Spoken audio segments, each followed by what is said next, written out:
એક જગ્યાએ મહાત્મા પધાર્યા અને ગામમાં દુકાળ, ગામમાં કાળ પડેલો. એટલે આવીને બાપુને પગે લાગે, અરે બાપુ हमारा खेत बधा सुकाई रहा है,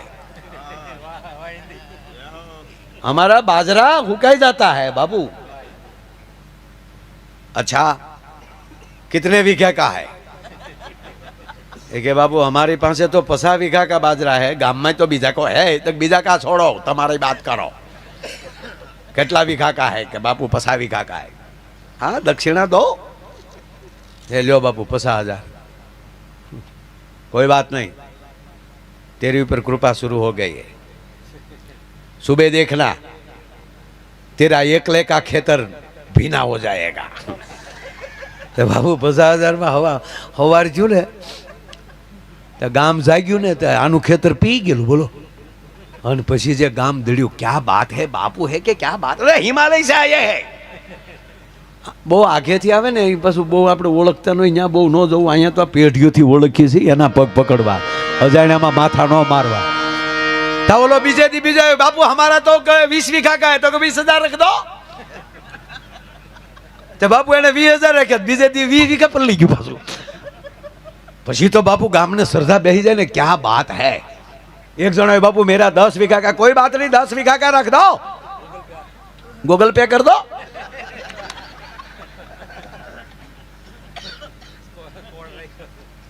બાબુ એનું 10 વીઘાનું બીજેથી પલ્લી આમ રેડી.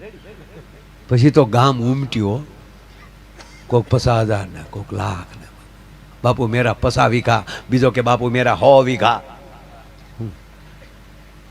15 શેલા બેઠા હતા, એ 15 શેલા ઊભા થઈ ગયા. કે બાપુ હમ ચલતે હૈ, तुम रहो. કે કેમ? ડંકી ધમધમ કે મર ગયા હૈ, પૂરી રાત ધમાતે હો. આખી રાત બોલા શેલાવને તોડવી નાખતા હતા. ડંકી ગામને ડંકી રાજ્ય પાણી પાઈ દેતા.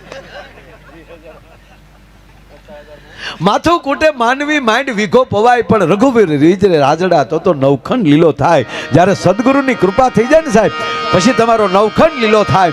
એ નવખંડ કયો? આ શરીરના 9 ખંડ છે આપણા. એની અંદર જ્યારે પોરના પલ્લા મળે ચડવા, ભગવતીનું આવાહન થાય છે. એનું ખબર કેમ પડે? કે ખબર ક્યારે પડે? કે તમને અંદરથી આ ગામને આનંદ આવે અને એ સ્વીકારી લ્યો તો. અને બાપુ વર્ષોથી જોતા આવું છું, બહારના ને જેટલો હુંચકો પડી જાય ને એટલે ગામના બે ઓછો પડે. શું કામ? આપણે હાવ ઓળખતા હોય ને. અરે કાંઈ નહીં, તમે રામાપીરનું આખ્યાન તમારા ગામમાં રમાતું હોય અને કોઈ રામાપીર, આપણા જ ગામનો દીકરો કોઈ રામાપીર બને, તો અમે બહાર ગામના આવ્યા હોય ને, અમને સીધા રામાપીર દેખાય, તમને નાથાભાઈ છોકરો દેખાય. ન્યા ગોથું ખાઈ જાવ છો. ગોકુળ ગોથું ખાઈ ગયું ને બાપુ. આ તો નંદ બાબાનો છે, માખણ ચોર છે. હશે કે નહીં હોય, હશે કે નહીં હોય. ત્યાં 11 વર્ષ 52 દી વયા ગયા. કંસને માર્યો ત્યારે ખબર પડી કે આ લે આ આપણી વચ્ચે રહેતો હતો. વિરાટ રૂપ અર્જુનને પણ દેખાડે છે અને વિરાટ રૂપ દુર્યોધનને પણ દેખાડે છે. વહટી લઈને ભગવાન કૃષ્ણ જાય હસ્તિનાપુરમાં. હે મહારાજ ધૃતરાષ્ટ્ર, હું શાંતિ દૂત બનીને આવ્યો છું. હું પાંડવોનો પક્ષ લઈને નથી આવ્યો, પણ મને ભરોસો છે. જો આ વાત ભગવાન કૃષ્ણ એમ કહે છે કે મને ભરોસો છે. આપણા સદગુરુને આપણી ઉપર ભરોસો હોવો જોઈએ કે મારા શિષ્ય ઉપર મને ભરોસો છે, હું જેમ કે એમ કરશે.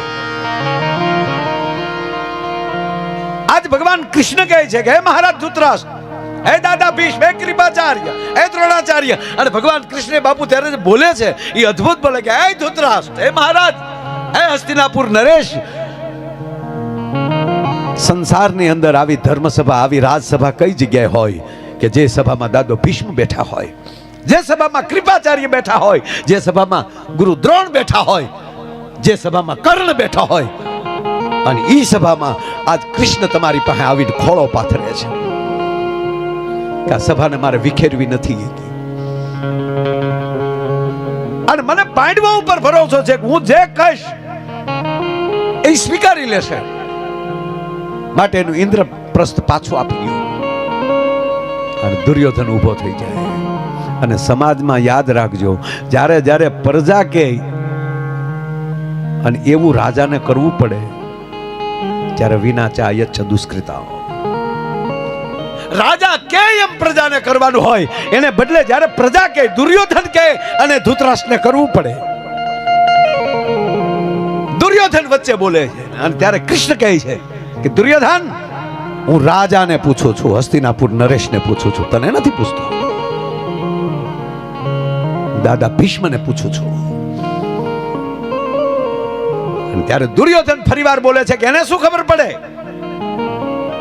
હું કહું છું કે ઇન્દ્રપ્રસ્થ નહીં મળે. કે તો ઇન્દ્રપ્રસ્થ નથી જોતું. અને હે દુર્યોધન, હું એક મહાન યુદ્ધને રોકવા માંગુ છું, મહાવિનાશને રોકવા માંગુ છું. માટે હું તને હવે વિનંતી કરીને કહું કે કેવલ 5 ગામ આપી દે. ક્યારેક મહાભારતમાં ડોક્યું કરજો. ભગવાન કૃષ્ણ કહે છે કે દુર્યોધન, રોવાના દાડિયા કરવા પડશે, આ જેવો તેવો વિનાશ નહીં થાય. અને ત્યારે દુર્યોધન કહે છે કે તમે મને ભય દેખાડવા માટે આવ્યા છો. ભય નથી દેખાડવામાં આવ્યો, હું વિનંતી કરવા માટે આવ્યો છું. 5 ગામ નહીં, કોઈના નાકા જેટલી નથી દેવી, થાય એ કલ્યાણ. અને એનું કીધેલું ધૃતરાષ્ટ્ર કરતા હોય અને ઈ સભામાં કૃષ્ણ નીકળી જાય. વાત એટલા માટે કહું કે ધંધા બધાય કરજો, પણ આપણી વચ્ચેથી આવા મહાપુરુષને ભગવાન રીહ કરીને વયા જાય એવો ધંધો જિંદગીમાં ન કરતા. મારો કહેવાનો સૂર્ય છે, એને આપણે આંગણે આવવાનું મન થાય. પાંડવો ભલે 5 હતા, પણ અર્જુન એવું જીવ્યા કે ભગવાન કૃષ્ણ એમ કહે છે કે હે અર્જુન, પાંડવા નામ ધનંજય. પાંડવોમાં અર્જુન મારી વિભૂતિ છે. વૃક્ષમાં પીપળો, સિંહ, પ્રાણીમાં સિંહ, છોડમાં તુલસી, પથ્થરમાં શાલિગ્રામ, જળચરમાં મગર. અને બાપુ, દેવોએ ભગવાને જે જે પસંદ કર્યા ને એ પાછા માતાજીએ એના વાહન કર્યા. જો ભોળાનાથને ગમતું હોય ને હતી તો એક હાથી અને બીજું બોકડો. તમે કહો ભોળાનાથને બોકડો? તમને પૂજા કરતા ન આવડે કાંઈ, આપણને કોઈ શ્લોક બોલતા ન આવડે. જો અહીં આચાર્યને એને પૂછજો તમે તારે સવારે, કાંઈ શ્લોક ન આવડે, પણ ભોળાનાથ પાસે જઈને જો બોકડો બોલાવતા આવડે એટલે મહાદેવ રાજી થઈ જાય. આ નવીન વાત નથી હો, સત્ય વાત છે. ઘણા પૂજા કરીને મેં મહાપુરુષોને તે એ બોકડાનો અવાજ કરતા, બોકડો બોલાવતા જોયા છે. મહાદેવ રાજી થઈ જાય. શું કામ? એના સસરા દક્ષનું જે દી મસ્તક, ગણપતિનું મસ્તક કાપ્યું ત્યારે હાથીનું મસ્તક લગાડ્યું, અને દક્ષનું જ્યારે મસ્તક કાપ્યું અને યજ્ઞ હજી અધૂરો હતો, યજ્ઞ પૂરો કરવાનો હતો અને દક્ષને સજીવન કર્યા, ત્યારે બકરાનું, બોકડાનું મસ્તક એને ચડાવ્યું. અને મહાદેવે એ વાલો લાગ્યું ને ત્યારે પરાશક્તિ એ બોકડાનું વાહન બનાવ્યું. મહાદેવને ગમે છે. હા, ભગવાન કૃષ્ણ એમ કહે છે કે પ્રાણી, જળસર પ્રાણીમાં મગરબસ હું છું, ખોડિયાર એ વાહન લીધું. હે અર્જુન, પ્રાણીમાં સિંહ હું છું, તો ભવાનીએ સિંહ એનું વાહન કર્યું. જે નારાયણને, જે મહાદેવને જે વસ્તુ ગમે છે એ શક્તિઓ એના વાહન બનાવ્યા છે. અને આપણે ઘણા પાછા ધૂણીને એમ કે માતાજીને બોકડો ખડાવો, લે આવી નાલી તો પાછા ફરો યાર. આપણા વાહનનો કોકે કાચ પડ્યો હોય તો આપણો મગજ વયો જાય, તો માતાજીના વાહનને આખે આખું લઈ લેતા હોય છે. અંધશ્રદ્ધામાંથી બહાર આવો. કોઈ એવું ચડાવતા હોય તો આપણને કઈ વાંધો નથી, નહીં પાછું એ કાંઈ લાવી શકે, માફી માંગો. આમાં અમારા તો મરા છે હો, મારા હો.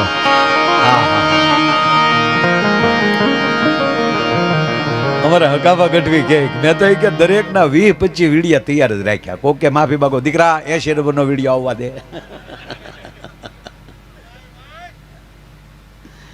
સમય છે નકારાત્મકતાનો. એટલે હું પ્રોગ્રામ બાપુ ચાલુ કરું ને ત્યારે હંમેશા આથી ચાલુ કરું.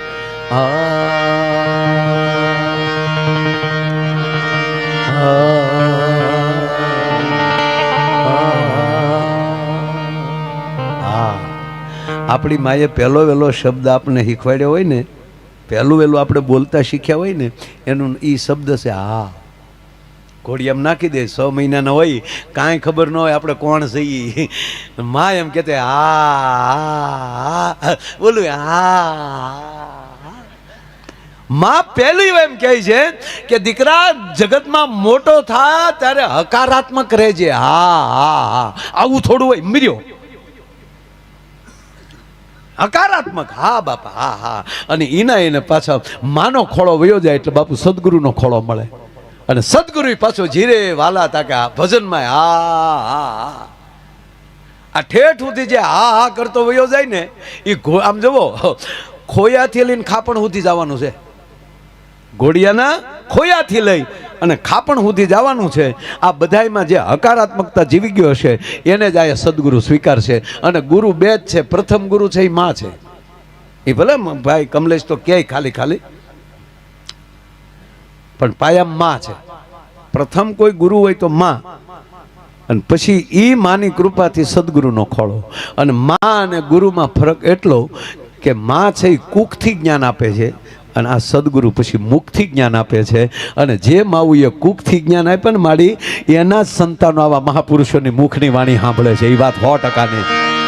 બાકી હમણાં એક બાળકનો જન્મ થયો ને હોસ્પિટલમાં, બાપુ તે સીધો પુષ્પન ડાયલોગ બોલ્યો. બોલો, જન્મતા આવે તો મારા હમ નગર જે વસ્તુ જ્યારે સારી લાગતી ત્યારે લાગે. જન્મતા વેદ બાળક રડે તો જ સારું લાગે.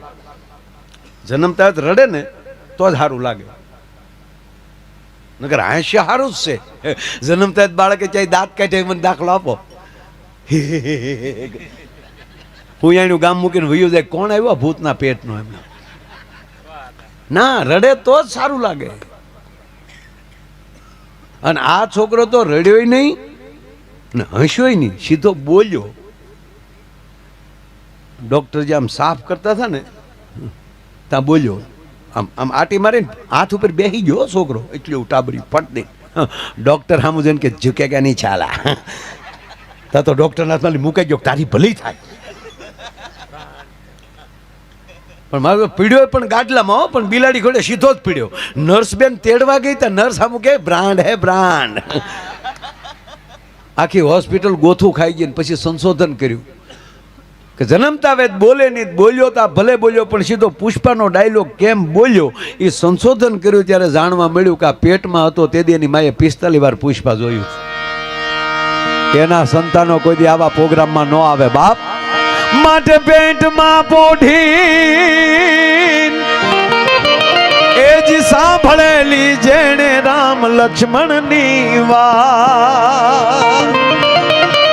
પણ પેટમાં પોઢી સાંભળેલી શિવે રામ લક્ષ્મણની વાત રે બાપ, રામ લક્ષ્મણની વાત. બાલુડાના મુખ સે દીધે ઓઢી એની ઊંઘ તે દીધી. શાબાશ.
સંતોએ એટલે જ જનેતાને કીધું છે. બાપુજીને બહુ ઓછું કીધું છે, પપ્પાને બહુ નથી કીધું. કાંઈ મેં પહેલા કીધું ને કે પુરુષ છે મેહુલો છે, એ એ તો અમી ચાટણા કરીને નીકળી જતો હોય, વરહીને નીકળી જતો હોય છે બાપ, માફ કરજો. પણ કેવો છોડ ઉત્પન્ન કરવો એ તો ધરતી નક્કી કરતી હોય છે બાપ. અને એટલે જ માને ઠપકો આપ્યો છે, માને કીધું છે કેવી ભલામણ કરી, જનની જણતો ભક્ત જણ છે યાન કા દાતા કા સુ.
ભગત જણ જે કાં દાતા કાં સૂર ત્રણની જ વાત કર્યો.